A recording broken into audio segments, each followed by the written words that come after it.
చందమామ కథ. మోసగాళ్ళు. ఒక దేశంలో ఇద్దరు మోసగాళ్ళు ఉండేవాళ్ళు.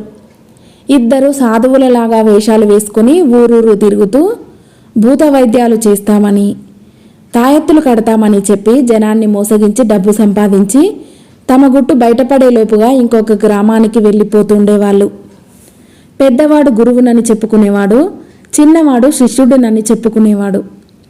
ఈ దొంగ సాధువులు ప్రజలను మోసగించేవాళ్ళు గనక వాళ్ళు ఇవాళ ఉన్న ఊళ్ళో రేపు ఉండకుండా, ఈ నెల ఉన్న దేశంలో వచ్చే నెల ఉండకుండా సంచారం చేస్తూ వచ్చారు. అయినప్పటికీ వాళ్ళ అపఖ్యాతి వాళ్ళను తరుముకుంటూ రాసాగింది. గురు శిష్యులు ఒక ఊరు చేరేసరికి అక్కడ వారి మోసం ఎరిగిన వాడొకడు తటస్థపడ్డాడు. ఆ మనిషి వాళ్ళను అటకాయించి, మీరు దొంగలు, పచ్చి మోసగాళ్ళు అని కేకలు పెట్టసాగాడు. వెంటనే 10 మంది పోగయ్యారు. వాళ్లకు అనుమానం కలిగింది. ఇద్దరిని పట్టుకుని మెత్తగా తన్ని ఊరు నుంచి సాగనంపారు. ఇలా జరగగానే గురు శిష్యులిద్దరూ చెరొక దారి అయిపోయారు. గురువుగారు చాలా రోజులు ప్రయాణం చేసి ఒక పెద్ద పట్టణం చేరుకున్నాడు. అక్కడ ఒక సత్రం అరుగు మీద చేరి కళ్ళు మూసుకొని కొంతసేపు ధ్యానం చేశాడు. ఈలోపుగా పనిలేని జనమం చాలామంది చుట్టూ చేరారు. కొంతసేపటికి సాధువు కళ్ళు తెరిచి చుట్టూ చేరిన వాళ్ళను చూసి చిరునవ్వు నవ్వాడు. స్వామి, తమరెవరు? ఎక్కడి నుంచి వస్తున్నారు? తమ వద్ద ఏమి మహిమలున్నాయి అని వాళ్ళు అడిగారు. మా చేతగానిదేమున్నది? విభూతి మంత్రించి ఇస్తే సమస్త వ్యాధులు పోతవి, తాయెత్తు కడితే గ్రహపీడలు పోతవి, అన్ని రకాల గాలి చేష్టలు కుదుర్చుతాము అన్నాడు సాధువు గడ్డం నిమురుకుంటూ. చుట్టూ చేరిన వారిలో కొంతమంది మంత్రించిన విభూతి తీసుకున్నారు, కొంతమంది తాయెత్తులు పుచ్చుకున్నారు. హరిద్వారంలో మఠం కట్టించటానికని చెప్పి సాధువు వారి వద్ద కొంత డబ్బు వసూలు చేశాడు. డబ్బు ఇవ్వాలనేసరికి తాయెత్తులు అడుగుదామనుకున్న వారు కొందరు అడగటం మానేశారు.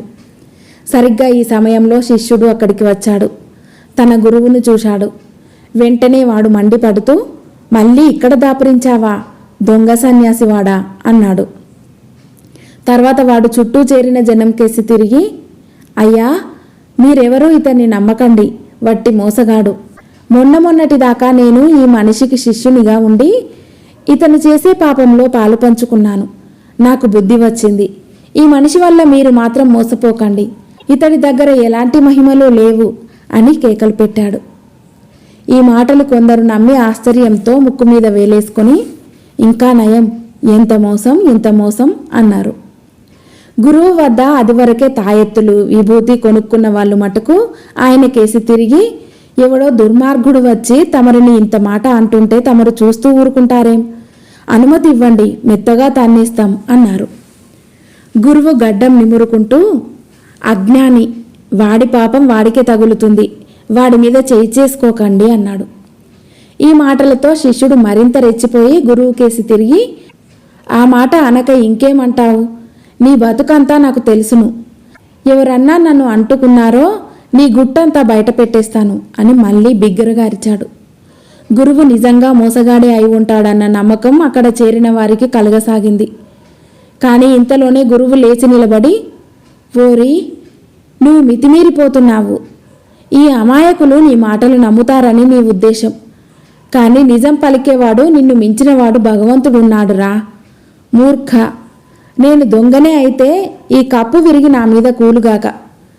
నీ మాటలు అబద్ధమే అయితే ఇదిగో అనుభవించు అంటూ తన కమండలంలో నుంచి ఇన్ని నీళ్లు తీసి శిష్యుని మీద చల్లాడు.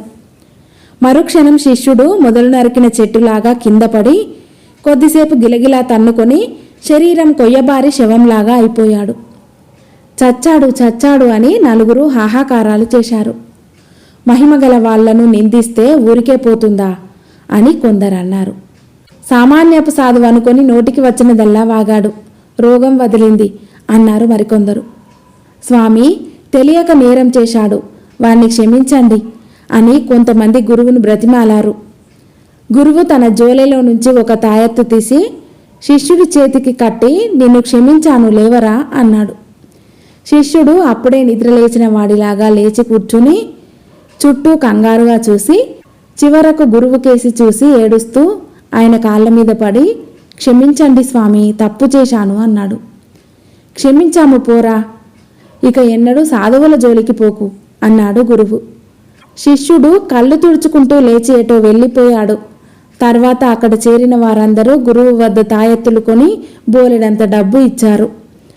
అప్పుడు గురువు ఆ పట్టణం నుంచి బయలుదేరి కొంత దూరాన శిష్యుణ్ణి కలుసుకుని తాను సంపాదించిన డబ్బులో సగం వాడికి ఇచ్చేశాడు. మళ్ళీ వాళ్ళిద్దరూ చీలి ఇంకొక నగరానికి ప్రయాణమై అక్కడ కూడా ఇదే నాటకం ఆడటానికి బయలుదేరి వెళ్ళిపోయారు. కథ సమాప్తం.